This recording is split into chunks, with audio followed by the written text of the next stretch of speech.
Hayo unayoyaona ni maandalizi ya kumpokea waziri wa madini Anthony Mavunde na mbunge wa Dodoma mjini ambaye anatarajia kuwasili mkoani Geita katika kongamano linalotarajiwa kufanyika Mei 11, 2025 kwa lengo la kupokea na kuwasilisha pongezi za wachimbaji wadogo wa madini za Mheshimiwa Rais Daktari Samia Suluhu Hassan kwa jinsi ambavyo anawapambania wachimbaji katika sekta hiyo. Imeelezwa kuwa kongamano hilo linatarajia kuwapokea wageni mbalimbali kutoka mikoa mbalimbali ya Tanzania, ambapo mashindano mbalimbali yameandaliwa ikiwemo kuendesha bodaboda, mashindano ya kula nyama choma pamoja na burudani mbalimbali kutoka kwa wasanii. Huu ni mtiririko wa matukio ambayo yatakuwepo katika siku hiyo. Mimi ni Baraka Fulgence. Binafsi sisi kama wachimbaji wa mkoa wa Geita kwa kweli tumejidhatiti kumpongeza Mheshimiwa Rais kwa kazi kubwa aliyozifanya na hususan kwenye mkoa wetu wa Geita, na mpaka sasa kwa sababu sisi tulimuelewa na tumekuwa wa kwanza katika mapato katika taifa hili. Kwa kweli sisi tumejipanga kuwakaribisha Watanzania wote hususan wachimbaji, na sisi kwenye mkoa wetu wa Geita kwa kweli wanaonufaika na habari ya madini ni wengi. Kwa hiyo tunatumia nafasi hii kumpongeza Mheshimiwa Rais kwa kazi kubwa alizozifanya. Kwanza sisi wachimbaji wadogo tulikuwa na kodi nyingi kichefuchefu ambazo zimepungua, hususan kwenye upande wa TRA. Tulikuwa hatuwezi kutunza kumbukumbu zetu, lakini tunashukuru serikali kupitia Wizara ya Madini kwa kupitia waziri wetu tuliandaliwa walau tuwe tunalipa kiwango kidogo kuhusiana na TRA 2% kwa kile tunachokizalisha. Leo migogoro na TRA imekwisha. Leo wachimbaji wadogo wameendelea kunufaika na madini, na sisi tunaendelea kumpongeza Mheshimiwa Rais, na sisi kwa kuona kwa yale mazuri ambayo anayafanya kuhusiana na sisi wachimbaji, tumeamua kufanya kongamano kubwa ambalo halijawahi kufanyika katika nchi hii. Kutakuwa na nyama choma siku ya Alhamisi, watu watakula nyama kwa mashindano, atakayeshinda ataondoka na ng'ombe mmoja mzima. Lakini siku ya Ijumaa ndo siku ya funga kazi. Watu watakula, watakunywa. Ni kongamano la kumpongeza Mheshimiwa Samia Suluhu Hassan, Rais wa Jamhuri ya Muungano wa Tanzania, kwa mafanikio makubwa katika sekta ya madini. Sisi wachimbaji wadogo tunajivunia kuwa na mama kwa hiki kipindi cha miaka 4. Wachimbaji wadogo tumeheshimishwa sana. Sisi wa mama hatukuwahi kumiliki leseni. Lakini sasa hivi ukiuliza kila kikundi cha wanawake kina leseni, lakini mwanamke mmoja mmoja pia ana leseni. Hususan Kigosi mama ametoa leseni za wachimbaji wadogo 3,500, na pamoja na hayo sisi wachimbaji wadogo wanawake tuna leseni tayari tunamiliki.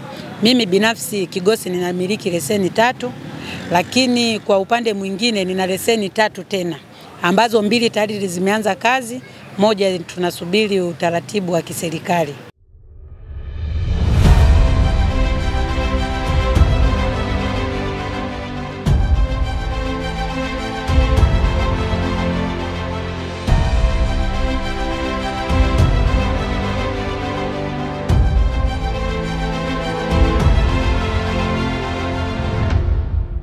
Sisi wachimbaji tumeamua kurudisha shukrani kwa wachimbaji na jamaa zetu ambao tunafanya shughuli hizi, kwa maana ya watoa huduma kama bodaboda, mama ntilie, wote tuhudhurie hapo kwa ajili ya vibe.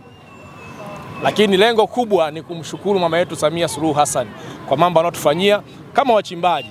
Umeona tumejiorganize, tumetengeneza lemas zinasikilizwa sasa hivi, sheria zinatungwa, tunashirikishwa. Na sasa tunakwenda kubadilisha sheria ya technical support. Badala ya kuwa tunapata asilimia ndogo 16, 15, tunakwenda kupata asilimia 30 kwenda juu, 5 tena kwa Samia. Lakini mbali na hilo, wachimbaji wa mkoa wa Geita, naomba niwatangazie leo, mwaka wa fedha 2024 2025 tumekwenda kuwa kinara. Tumekusanya zaidi ya bilioni 249 kama mkoa, hakuna mwingine anayetufuata nyuma. Katika sekta madini mkoani Geita, Mheshimiwa Rais amesaidia wachimbaji wadogo, wakati na wakubwa katika mambo mengi sana. Katika wachimbaji wadogo amewezesha masuala mengi, ikiwa ni pamoja na kuondolea changamoto za upatikanaji wa maeneo ya kufanya uchimbaji.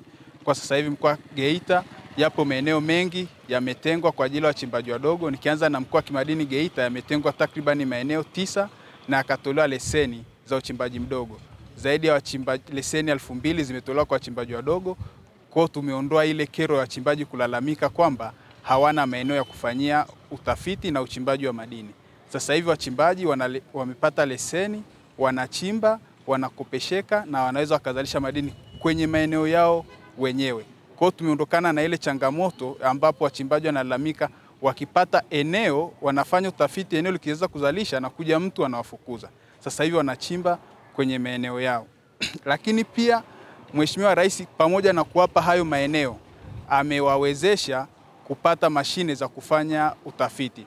Ipo mashine moja imenunuliwa na iko chini ya shirika la madini STAMICO kwa ajili ya kuchoronga miamba na kujua mashapo yaliyoko ardhini, ili wachimbaji sasa wanavyoenda kufanya shughuli zao anakuwa na taarifa za utafiti wa eneo husika, na hizo zinamwezesha hata kwenda kwenye taasisi za fedha kwa ajili ya kukopesheka. Lakini pia wachimbaji hawa hapa wameandaliwa masoko mengi ya madini.